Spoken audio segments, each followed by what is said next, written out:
The day had started like any other, with the sun streaming through the kitchen window as Sarah prepared breakfast.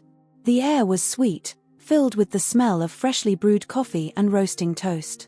He regularly glanced at the clock on the wall, knowing that his mother-in-law, Margaret, would soon arrive for the weekend. The mere thought was enough to make his stomach turn. Sarah tried to concentrate on her tasks, but her mind kept wandering to Margaret's previous visits. It was always the same, thinly veiled comments about her way of running the house, comments about her role as a mother, sighs of disapproval. Tom, her husband, was away on business, leaving her alone to manage the situation. He had promised to call her at night, but that didn't change the fact that she had to face her mother-in-law alone. In the living room, little Ethan, 6 months old, was babbling in his playpen. Sarah often stopped to look at him and found comfort in his innocent smile. He was growing up very quickly, discovering the world with a touching curiosity. His chubby little hands grabbed everything within reach, and his blue eyes, identical to Tom's, shone with joy at each new discovery. The doorbell rang, surprising Sarah. She dried her hands on her apron, took a deep breath, and went to open it. Margaret stood in the doorway, straight as an iron, her grey hair impeccably combed, her suit unwrinkled. He was carrying a travel bag in one hand and a gift bag in the other. "Sarah," he said with a curt nod. Her tone was polite but distant, as if she were greeting an acquaintance rather than her daughter-in-law. She entered the house without waiting for an invitation, her heels clicking on the wooden floor. "Where is my grandson?" Sarah closed the door and felt the tension building in her shoulders. "He's in the living room, he just finished his bottle." He followed Margaret, who had already headed towards the living room with a determined step. The first hours of the visit passed in a strange atmosphere, a mixture of forced courtesy and silent judgments. Margaret spent her time watching Ethan and looking around the house. Every time Sarah put something away or cleaned a surface, she felt her mother-in-law's eyes following her. Lunch was a particular ordeal. Sarah had prepared a vegetable quiche, knowing that Margaret liked French cuisine. But even this choice did not escape veiled criticism. "It's interesting," Margaret commented after one bite. "My recipe is a little different, of course. I should give it to you sometime." Sarah just nodded and tossed the salad with no appetite. She thought about Tom and wondered how he could be so different from her mother. While Margaret was rigid and critical, Tom was warm and understanding. She remembered their conversations on the subject, Tom always apologizing for his mother's behavior, explaining that it was his way of expressing affection. The afternoon dragged on slowly, punctuated by Ethan's chirping and Margaret's comments about everything and nothing. "Don't you think it's a little cold here? Or we need to change the curtains, they have been in the sun." Sarah nodded mechanically, keeping to herself the scathing responses that came to mind. Ethan was beginning to show signs of fatigue and was becoming increasingly agitated. Sarah recognized these signs and knew it was time for an afternoon nap. But Margaret seemed to have other ideas. "He doesn't need to sleep now, he just woke up," she insisted, even though Ethan hadn't slept in several hours. Sarah felt her irritation growing, but she forced herself to remain calm. "He has a pretty regular schedule," he explained softly. "It helps you sleep well at night." Margaret made a disapproving noise. "In my day, we didn't worry about all these schedules. The kids slept when they were tired, that's all. Tom grew up just fine without all these modern complications." The baby began to moan, rubbing his eyes with his little fists. Sarah took him in her arms and rocked him gently. He could feel Margaret's disapproval, almost physical, in the air between them. But she continued her reassuring gestures, softly humming a lullaby. Ethan's crying intensified and his little face turned red with effort. Margaret rose from her chair and approached with a determined expression. "Give it to me," he said, spreading his arms. "You hug him too much, that's why he cries all the time." Sarah instinctively squeezed her son tighter. "No, I'll be fine," she replied, her voice firmer than she intended. "I know his habits, he just needs a quiet moment to fall asleep." The atmosphere in the room became electric. Margaret still stood with her arms crossed, watching the scene disapprovingly. Sarah continued rocking Ethan, walking slowly around the room, pointedly ignoring her mother-in-law's gaze. The minutes passed slowly, tense like a thread about to break. Ethan continued to cry, exhausted but unable to calm down in the tense atmosphere. Sarah felt sweat run down her back, aware that each baby's sob was like a silent accusation in Margaret's eyes. Finally, Sarah decided to go upstairs. "I'm going to put him to bed," he announced, heading towards the stairs. He heard Margaret mutter something that sounded like "if you want him to get temperamental," but decided to ignore it. In Ethan's room, Sarah closed the door, finally creating a barrier between them and Margaret's constant judgment. She sat in the rocking chair, hugged her son to her chest, and let out a long sigh. Ethan's screams began to subside in the silence of the room, his little fingers clawing at his mother's shirt. Sarah looked out the window and watched the clouds move slowly across the afternoon sky. She thought of Tom, wishing she were there. He always knew how to treat his mother, finding the perfect balance between respect and firmness. Without him, she felt like an intruder in her own home, constantly on the defensive. Ethan had finally fallen asleep and his breathing had become regular and peaceful. Sarah gently placed him on her bed and took a moment to stroke his silky hair. He stood there for a few minutes, gathering the courage to go back down and face Margaret. It was going to be a long afternoon and it was only the first day of the weekend. Sarah knew she would have to find a way to peacefully coexist with her stepmother, if only for Ethan's sake. But as he walked down the stairs and listened to Margaret move around the kitchen, commenting on the organization of the cupboards, he wondered how long he could maintain that calm facade. The tension in the house had become palpable as the hours passed. Sarah was busy in the kitchen, preparing Ethan's bottle with mechanical gestures that she knew by heart. The water warmed gently in the bottle warmer while she carefully measured the milk powder. From the other room came the intermittent screams of her son, accompanied by Margaret's increasingly audible sighs. The day had been difficult. After his nap, Ethan had woken up more grumpy than usual, perhaps sensitive to the tense atmosphere in the house. Margaret had continually commented on his behavior, constantly comparing it to the time when Tom was a baby, a seemingly miraculous time when children never cried or slept perfectly. Sarah looked at her phone. Tom had sent a message saying he was in a meeting all afternoon.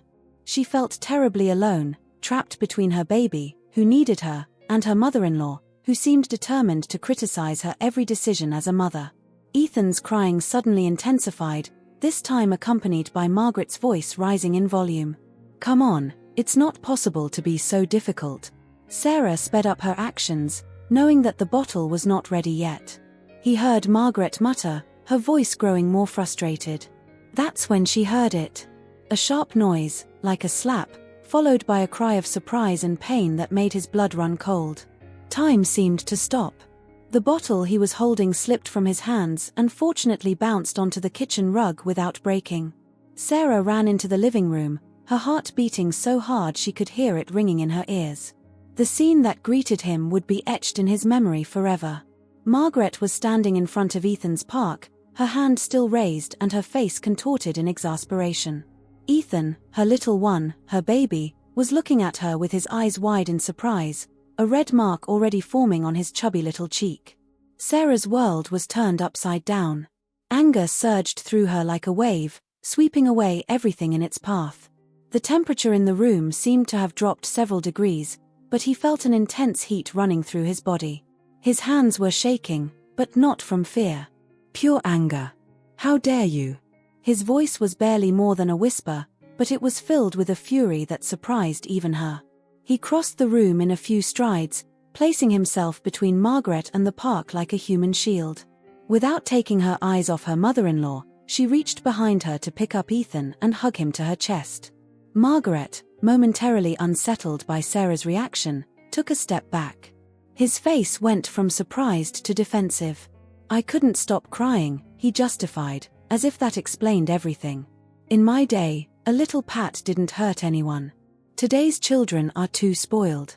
Sarah felt Ethan tremble against her, his little fingers clawing at her shirt. His screams had turned into silent hiccups, as if he were afraid to make a noise. The thought only fueled his anger. "A little touch," he repeated, raising his voice slightly. "You just hit a 6-month-old baby. My baby." The air around him was electric, charged with repressed emotions. Sarah gently rocked Ethan in an automatic motion, but her eyes never left Margaret. Years of quiet tension, quiet criticism, and constant judgment seemed to converge in this moment. "I won't let them hurt my son," Sarah continued, her voice growing more confident with each word. "It doesn't matter who you are, it doesn't matter if you're Tom's mother. Nobody raises a hand on my son." Margaret sat up, regaining some of her usual splendor. "You're exaggerating, as always. I raised Tom alone and he grew into a respectable man. I know what I'm doing." He took a step forward, as if to regain control of the situation, but Sarah didn't move an inch. "Tom became a good man despite your methods, not because of them," Sarah replied, surprised by her own audacity. The words came out alone now, as if a dam had burst. "And if you think hitting a baby is an acceptable solution, then you have no business in this house." Margaret's face fell slightly, as if she had only now realized the seriousness of the situation. "You can't kick me out," he said, but his voice had lost confidence. "I'm Ethan's grandmother, your husband's mother. I can, and that's exactly what I'm going to do," Sarah replied firmly. She headed toward the entrance, Ethan still snuggled against her. "Grab your things and go. Now." A heavy silence settled in the room, broken only by Ethan's small sobs as he began to calm down. Margaret stood still for what seemed like an eternity, her gaze moving from Sarah to Ethan and then to the door. Finally, without saying a word, he walked towards his suitcase that hadn't even been unpacked. Sarah watched her mother-in-law gather her things, her heart still racing but her determination unwavering.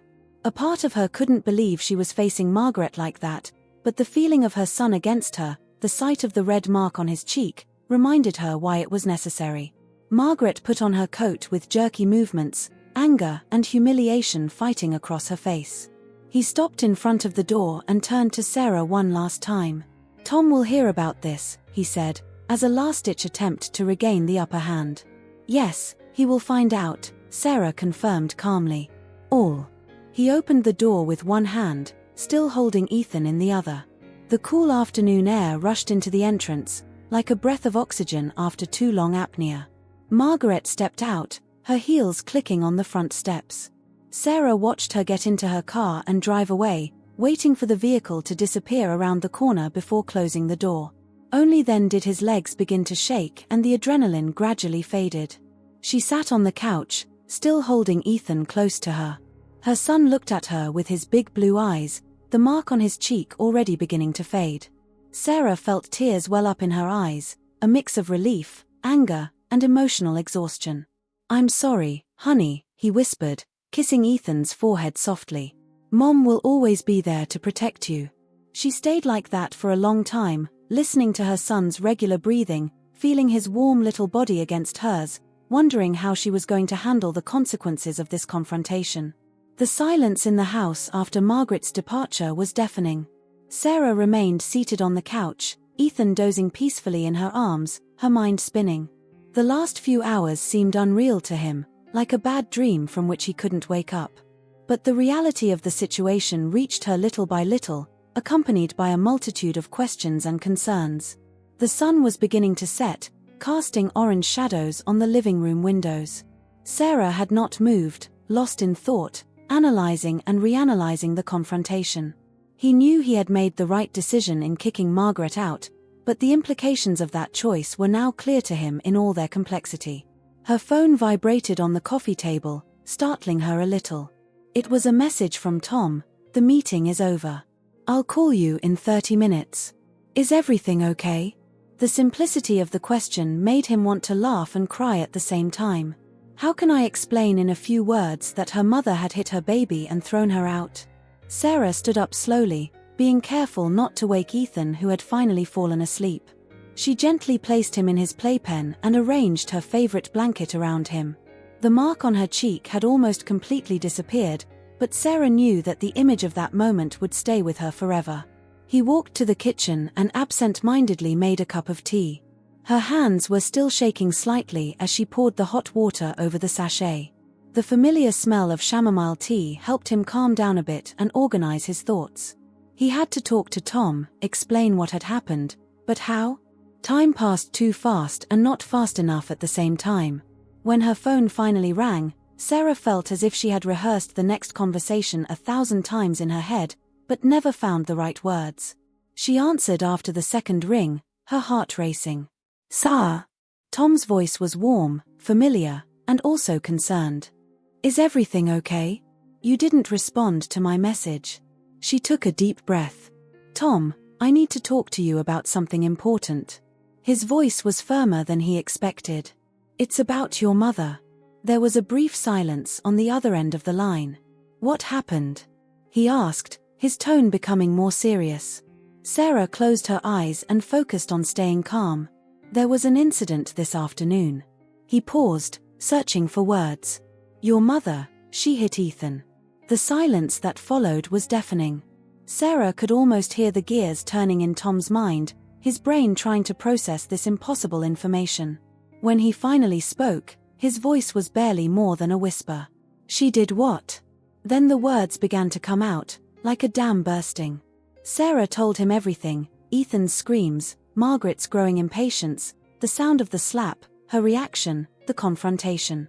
He told her about the red mark on his son's cheek, how Margaret had tried to justify her actions, and his decision to kick her out. Throughout his story, Tom remained silent, listening without interrupting. Only when she finished did he let out a long, shaky breath.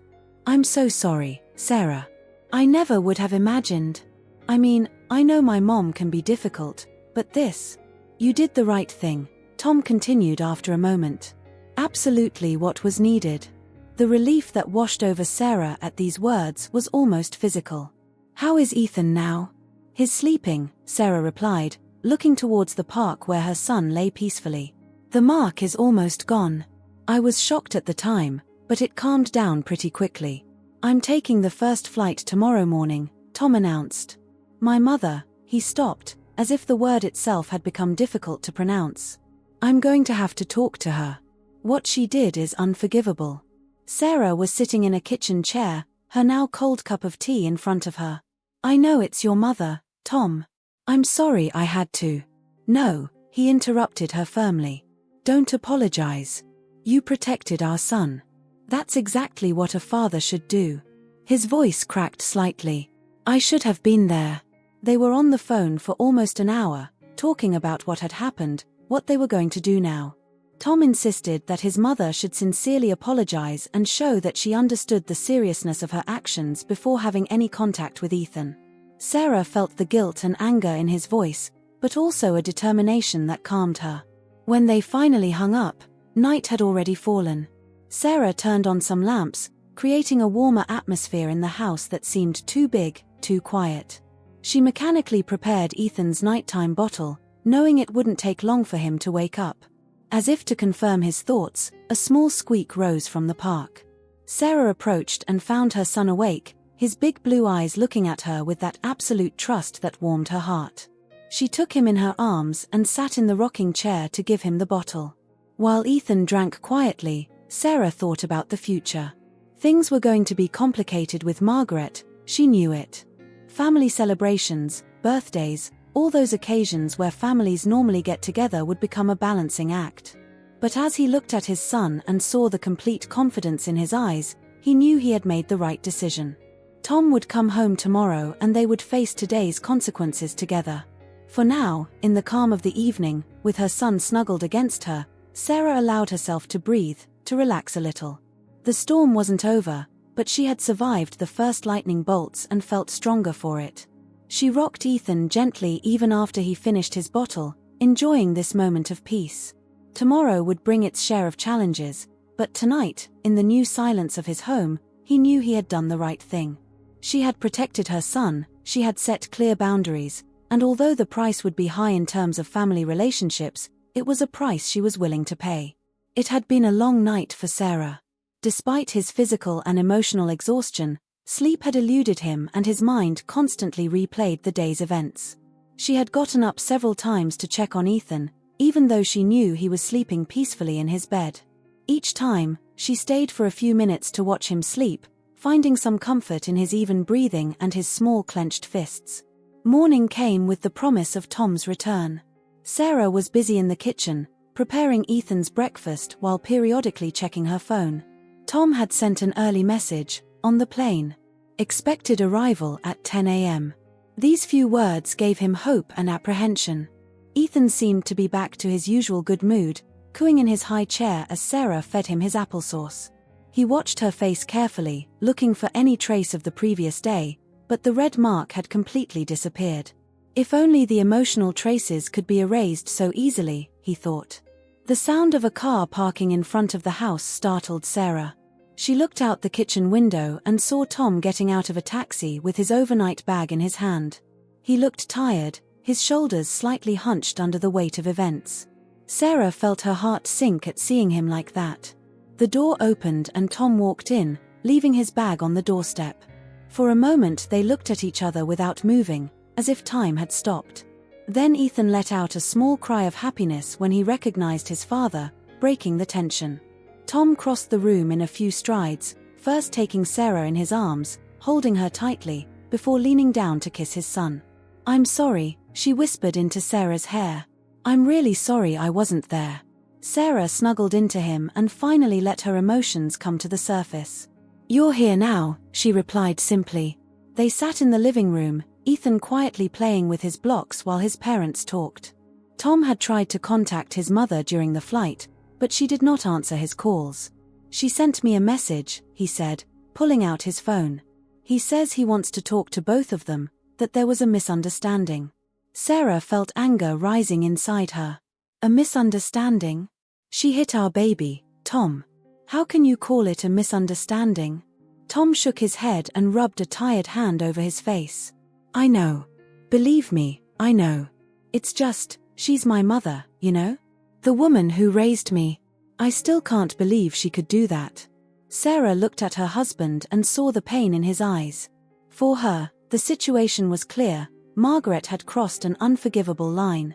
But for Tom it was more complex. This woman who had raised her hand over her grandson was also the one who had tucked him in as a child, the one who had tended to his skinned knees, the one who had raised him alone after his father died. They spent the morning talking, thinking about what happened next. Tom was torn between his role as son and father, but he remained firm on one point: Ethan's safety came first. "I'll go see her," he finally decided. "First, alone. I have to understand what happened in his head, make him understand that what he did is serious." Sarah nodded, relieved that he hadn't asked her to come with him. She wasn't ready to see Margaret again, not yet. Maybe never. "What are we going to do for vacations, family reunions?" he asked softly. Tom took her hand in his. "We will take it step by step. For now, my mother will not approach Ethan again until she proves that he has changed. And even then, he will always be under our supervision." Sarah looked at her son, who was stacking his blocks with concentration, oblivious to the conversations of adults who were deciding his future. He was so innocent, so trusting. She remembered the way he had curled up next to her after the incident, instinctively seeking her protection. "I don't want him to grow up fearing his grandmother," she said. "But I also can't pretend that nothing happened." Tom stood up and joined Ethan on his playmat. She sat next to him, helping him build his tower of cubes. Sarah watched the scene, seeing the love and tenderness in her husband's gestures. That was what being a father was like: protecting, loving, leading by example. The afternoon passed slowly. Tom left to see his mother around 3 o'clock, promising not to come home late. Sarah stayed with Ethan, trying to maintain a normal routine despite the emotional chaos of the last 24 hours. She gave him his snack, made him play in the garden, enjoying the soft sun at the end of the day. When Tom returned, his face was serious but determined. He waited until Ethan was in bed to tell Sarah about his conversation with Margaret. "She regrets it," he said simply. "But I'm not sure she really understands why what she did is so bad. She keeps talking about old-fashioned education, as if that justifies everything." Sarah sat on the couch, feeling the weight of the situation on her shoulders. "What do we do now?" "We're moving forward," Tom replied, sitting down next to her. "We protect our son, set clear boundaries, and hope that my mother will eventually understand. If she wants to be a part of Ethan's life, she will have to accept our rules." Sarah snuggled against her husband and listened to the familiar sounds of their house at night: the ticking of the clock, the hum of the refrigerator, Ethan's calm breathing through the baby monitor. The storm was not over, but they would face it together, united in their determination to protect their little one. The next morning came with a different atmosphere in the house. Tom's presence brought them a sense of security, but also some apprehension about the decisions they had to make. Sarah woke up early to find Tom already in the kitchen, a cup of coffee in his hand, lost in thought. "You haven't slept much," he noted softly, leaning in to kiss her cheek. "I was thinking about what my mother told me yesterday," he replied, handing her a cup of freshly brewed coffee. "She wants to see us both. She says she has things to tell us, especially you." Sarah clutched her cup in her hands, seeking comfort in its warmth. "I don't know if I'm ready, Tom. Every time I close my eyes, I see his hand raised toward Ethan." Tom nodded, understanding. "I know. But maybe it's necessary to move on. Understand too." He hesitated for a moment before adding, "She was crying yesterday, you know? I've never seen her like that." Were Margaret's cries of genuine regret or manipulation? Sarah wasn't sure. He looked out the kitchen window, observing the garden where the first rays of the sun created long shadows. Ethan was still sleeping peacefully in his little bed upstairs. "It's okay," he finally said. "But not at his house. In a neutral place. And not with Ethan." Tom looked relieved. He took out his phone and started typing a message. "I'll offer you the coffee near the park. It's public, but quiet enough to talk." The morning passed in a kind of fog of anxiety. They called the usual babysitter, Julie, a student who regularly looked after Ethan and whom they trusted. Sarah gave him detailed instructions, although she had repeated them hundreds of times before.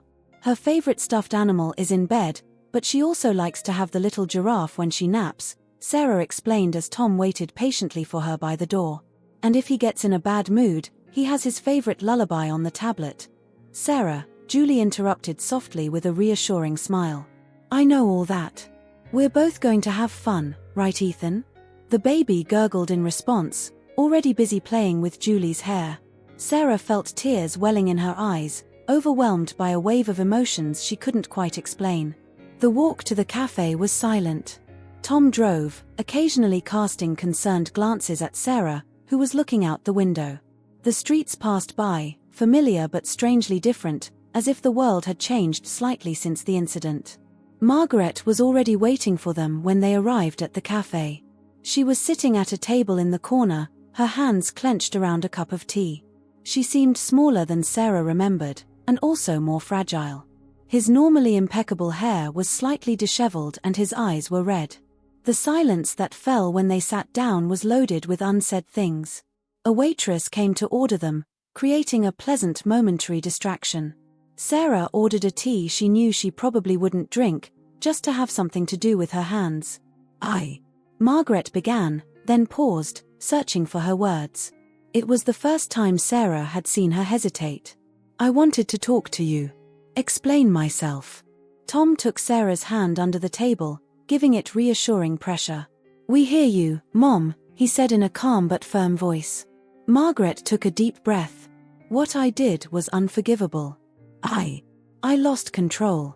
For a moment, I went back 25 years, when Tom was little and I felt old-fashioned." He stopped, wiping away a tear. "But it's not an excuse. We didn't hit a baby. I know that. I always knew that." Sarah felt a lump form in her throat. The Margaret in front of her was very different from the authoritarian woman she knew. But mistrust persisted. "You had told us that it was normal, that was how it was in your time," he said, his voice harder than he would have liked. Margaret shook her head, embarrassed. "I said that to justify myself, not to have to admit that I had completely lost the pedals. The truth is that I was frustrated. Not against Ethan, my God, not against this little angel. Against myself, against the fact that I could not calm him down, that I felt useless." Tears ran freely on their face now. Tom gave him a paper towel, but kept silent, waiting for the rest. "I see how you are with him, both," Margaret continued. "You are so good parents. Patients, magnets. I was jealous, I suppose. In your way of doing things, so different from mine. And instead of learning from you, I did the same. The worst as possible. Sarah felt that something got rid of her, like a knot that was loosening slightly. Not enough to disappear completely, but enough to let the air pass. Ethan is the most precious person in our life, he said slowly. We have to protect it, even if that means protecting it from your own family. Margaret nodded vigorously. I know. I don't ask to see him immediately. I don't deserve it. But I want to do better. I want to learn. There are courses for grandparents, support groups. Tom shook Sarah's hand under the table. It's a beginning, Mom. But it will take time. And there will be strict rules. Of course, Margaret nodded. Everything you want. I know I have broken your trust. I know I have to return to it. The conversation continued for almost an hour. They established clear limits, conditions for future visits, always supervised. Margaret accepted everything without protesting, his usual attitude of completely absent control. When they separated, the air seemed a bit lighter, although the situation was still fragile. In the parking lot, before leaving, Margaret turned to Sarah. You are an extraordinary mother, he said simply. I should have seen it before. The weeks after conversation with coffee passed in a strange atmosphere, a mixture of daily routine and constant adjustments. Sarah and Tom had resumed the normal course of their lives, but Margaret's absence became, especially in the small moments when she used to receive news or to offer to go. Margaret, faithful to his word, had enrolled in positive breeding lessons and participated regularly in a support group for grandparents. Sometimes I sent messages to Tom. He shared what he had learned and recognized his past mistakes. He never tried to force contact with Sarah or ask to see Ethan, respecting the established limits. One morning, while Ethan played in the park, Tom showed Sarah a message from her mother. She talked about a particularly enlightening session about the management of anger and the importance of recognizing her own trauma. She really changes, Tom said gently. I have never seen it so open to introspection. Sarah nodded, watching Ethan, who wrapped her cubes with concentration. It grew very fast. He was starting to stand clinging to the furniture, exploring the world with an insatiable curiosity. Do you think we should organize a meeting? He asked. He was surprised by his suggestion. Tom looked at her carefully. Only if you feel ready. And we do it in our own way, at our own pace.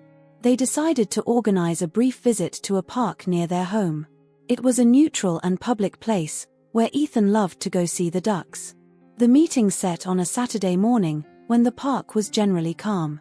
The day said Sarah felt that her anxiety climbed while preparing Ethan for the exit. She checked and returned to the changing bag, making sure they have everything they could need. Tom observed it without commenting, including her need for control in this situation. Margaret arrived exactly at the agreed time, carrying a small bag that, Sarah noticed, did not contain gifts. It was a change compared to its habit of arriving with arms loaded with toys and clothing. She waited at a respectful distance from Tom and Sarah to install Ethan in her portable game area. Hello, he said softly, just approaching when Tom gave him. His eyes illuminated when he saw Ethan, but stayed where he was, waiting permission. Sarah was watching carefully. Ethan, now capable of recognizing family faces, looked at his grandmother of curiosity but without fear. He only had 7 months during the incident, and at 9 months, his memories were fortunately limited to recent experiences. It grew a lot, Margaret whispered, sitting at the bank with Tom, leaving a respectful space between her and Sarah. She did not gesture to touch him or approach him, waiting patiently. The morning passed slowly, scored by Ethan games and prudent conversations. Margaret shared what he learned in his lessons, speaking with a humility that Sarah had never met her. He listened more than he was talking about, watching Tom and Sarah interacted with his son. At one point, Ethan delivered one of his toys in the direction of Margaret. Sarah felt his heart harden, shared between the protection instinct and the desire to give reconstruction a chance. You can take it, he finally said, surprising everyone, including herself. Margaret approached softly, kneeling at the height of Ethan. Thank you, my little heart, he said, taking the toy. His gestures were measured, conscious, completely different from the abrupt authority he published before. Therefore, they played for a while, Margaret after the rhythm of Ethan, vice versa as soon as he showed the slightest sign of discomfort. Sarah noticed that he visibly applied the techniques learned in his lessons: request permission, respect the limits, follow the child's initiative. When Ethan began to show signs of fatigue, Margaret was the first to notice it. "It seems to need your nap," he said, immediately going back to let Sarah take it. The return home was made in a reflective silence. Ethan fell asleep in his stroller, and Tom and Sarah thought about this first meeting.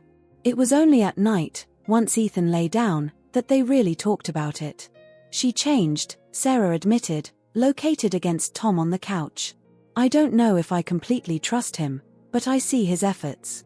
Tom kissed the upper part of his head. "We take our time. There is no emergency." The following weeks saw other similar meetings, always in public places, always under their attentive surveillance. Little by little, Margaret showed that he had really changed. She shared her progress without trying to stand out, accepted the limits without protest and, above all, showed a real interest in the way Tom and Sarah raised her son. One day, when they saw Ethan play in the park box of the park, Margaret turned to Sarah. "I can never apologize enough for what I did," he said softly. "But I want you to know you taught me something important that day. You showed me what it is to be a true mother. Protect your son, even in front of your own family." Sarah felt tears putting her eyes, surprised by the sincere emotion in Margaret's voice. It was not an attempt to manipulate or a forgiveness request. It was a simple recognition, humble and honest. Trust was slowly rebuilt, as a fragile bridge over problematic waters. There were still moments of doubt, moments when the memories of this terrible day returned to haunt her Sarah. But there were also moments of grace, when he saw Margaret interacting with Ethan with a sweetness and respect he would never have thought about a few months ago. The months passed, and with them, family dynamics evolved subtly. Autumn had given way to winter, then in spring, marking almost a year since the incident. Ethan now had more than a year and a half, walking with many insured but determined words, more and more understandable. Margaret's visits had become more regular, even supervised but less tense. She had won the right to come to her homes, although once alone with Ethan. Sarah noticed small changes in her behavior, the way she asked for permission before doing something, how she observed her parental methods to reproduce them. One day, while Ethan was angry because he didn't want to save his toys, Sarah was surprised to see Margaret's reaction. Instead of her usual "of my time, we do not tolerate this type of behavior," she remained calm, sitting at the Ethan level. "You look really upset, my little heart," he said gently, looking at Sarah to make sure he can intervene. "It's hard to stop playing, right?" Sarah observed the scene, moved by this deep change. Margaret used the techniques he had learned, recognizing Ethan's emotions instead of rejecting them. She did not seek to impose her authority or quickly solve the situation. Tom, who worked more and more from the house, was also witnessing these transformations. One night, after Ethan was lying, he shared his thoughts with Sarah. "You know, I discover a new facet of my mother. Sometimes I wonder how things would have been if I had access to all these resources when I was little." Sarah took her hand, including the melancholic note in her voice. "She does the job now, that's what matters."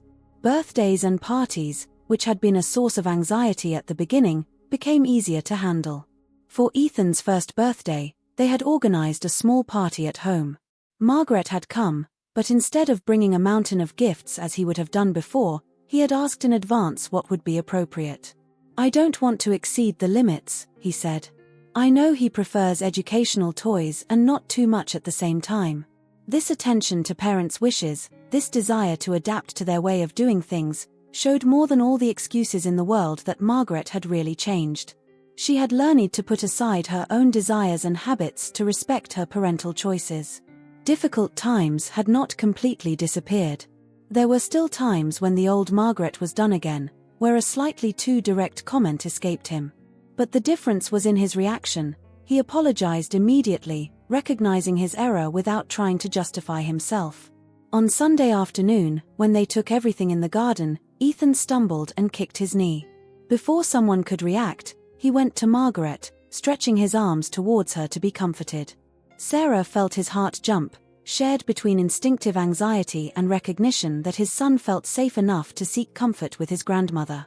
Margaret looked at Sarah, waiting for her permission before taking Ethan in her arms. This little gesture of respect, which has become natural over time, confirmed to Sarah that his trust was not poorly placed. She nodded, and Margaret gently comforts her grandson, following exactly the methods she had seen to use Sarah and Tom. "A year ago, I would never have imagined that we would get there," Sarah told Tom that night. "I thought the trench was too big, the too deep injury." Tom hugged her. "My mother did something unforgivable, but also did something strange. She really changed. Not only on the surface, not only to have the right to see Ethan, but deeply." Relationships between Sarah and Margaret also evolved. If best friends were never made, they had found a form of mutual respect. Margaret often asked Sarah for advice on how to interact with Ethan, recognizing her mother's experience. "You know," said Margaret one day, while watching play with Ethan in the garden, "I spent so many years thinking that I knew everything about the education of children. That was the only good way." Sarah looked at her, surprised by this spontaneous confession. "The important thing is to have been able to change when necessary." "Thanks to you," Margaret replied softly. "Your strength that day, you could have completely cut me from your life. No one would have blamed you. But you have given me the opportunity to do it better, to improve." These conversations, previously unthinkable, become more frequent. They talked about education, differences between generations, their own experiences. Margaret shared her regrets in certain aspects of Tom's education, and Sarah listened, better understanding the woman behind the authoritarian facade. The most visible transformation was in daily moments. Margaret had learned to be present without being invasive, to support without controlling. He had become an ally in Ethan's education, according to the principles established by his parents while bringing the wisdom of his experience, but always with humility. This new understanding between them did not erase the past, but created a different, healthier future for the whole family. It was a delicate balance, based on mutual respect and clear limits, but that allowed everyone to find their place in this new family dynamic. It had been 2 years since this day, which had almost destroyed his family. Ethan was now almost 3 years old, an animated and cheerful child who filled the house with his laughter and incessant questions. Time had done its job, transforming a deep injury into a scar that, if it never disappeared completely, was not so bad. A spring morning, when Sarah was preparing breakfast, she surprised a conversation between Tom and Ethan that made her smile. "Dad, grandmother comes today?" the boy asked enthusiastically. This simple question, so normal for most families, represented for them a silent victory. "Yes, my boy," Tom replied. He said he would bring seeds to feed the ducks in the park. This excursion in the park had become his Saturday ritual. Margaret still arrived with a small bag of seeds appropriate for ducks, after consulting with Sarah which was recommended. These little attention, this constant desire to do it well, showed how much it had changed. Sarah still remembered the first months after the incident, doubts, fear, anger. Now he could see Margaret interact with Ethan without his heart's hardening. The road had been long, but every step it was worth it. The bell sounds at a precise moment, as always. Margaret had become very respectful of the schedules and routines they had established. Ethan ran to the door shouting "Granny," while Tom was going to open. "Hello, my treasure," Margaret said when he enters, committed suicide to receive Ethan's hug but hoping to come to her. These little gestures, which have become natural over time, reminded Sarah all the way they traveled. The morning was peacefully.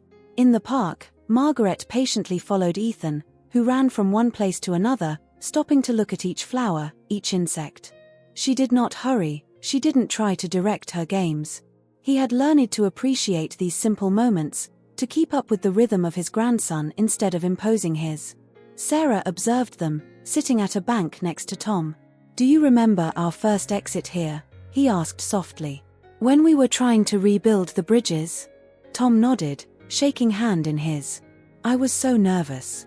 I wanted so much to work, but I was so afraid that something was wrong." The return home was accompanied by the cheerful babbling of Ethan that told the morning adventures. Margaret listened carefully, asking questions that showed his true interest in his son's world. She had learned to improve these simple moments, understanding that it was in these daily interactions that the strongest ties were built. While Ethan was taking their nap, adults settled in the living room to have coffee. These moments had relaxed more over time, allowing deeper and more sincere conversations. "I have something to tell you," Margaret began, his hands a little trembling around his cup. "My support group asked me if I wanted to share my experience with new participants. To talk about how you can change, learn from your mistakes." Sarah and Tom exchanged a look. "It's a great opportunity," Sarah said sincerity. "Your trip could really help other people." Margaret nodded, bright eyes. "I told you about you, you know. How you gave me a second chance, but with clear limits. How these limits helped me to become a better grandmother." The conversation referred to the future. Ethan would soon begin the nursery, and discussed how to organize the shared guards. Margaret did not ask for anything, waiting for a role to be offered, aware that each privilege must be won. "We thought," Tom said, looking at Sarah, who nodded, "maybe you could look for him at school one afternoon per week. If you feel ready." Margaret's eyes were full of tears. It was a great trusted brand, the first time they planned to leave it alone with Ethan from the incident. "Are you sure?" he asked in a trembling voice. "We argued a lot," Sarah replied. "We see your efforts, your change. And Ethan loves you. He feels safe with you now." Ethan's noise woke up the conversation ended, but the emotion remained present in the air. This day marked a new chapter in its family history, a story of redemption, forgiveness, and growth. Later that night, after Margaret and Ethan's sunset, Sarah and Tom remained in the garden for a while, taking advantage of the sweetness of the night. "You know," said Sarah, "I didn't think that one day I could rebuild your mother. But he showed that people can really change when they really want it." Tom hugged him, looking at the first stars that appear in heaven. "We have all grown through this terrible experience. Even Ethan, in a way. Learn that errors can be forgiven if we make the necessary efforts to repair them." Sarah thought about the future that opened before them. A future where his son would grow surrounded by love, where past mistakes served as lessons to build something better. The scar was still there, but no longer defined its relationships. It had become a reminder of its collective force, its ability to overcome evidence and grow together. The night had fallen slowly in his garden, bringing a new peace with her. Tomorrow he would bring his own challenges, but they were ready to face them, stronger for their past experiences, wiser in their choices, more united in their love.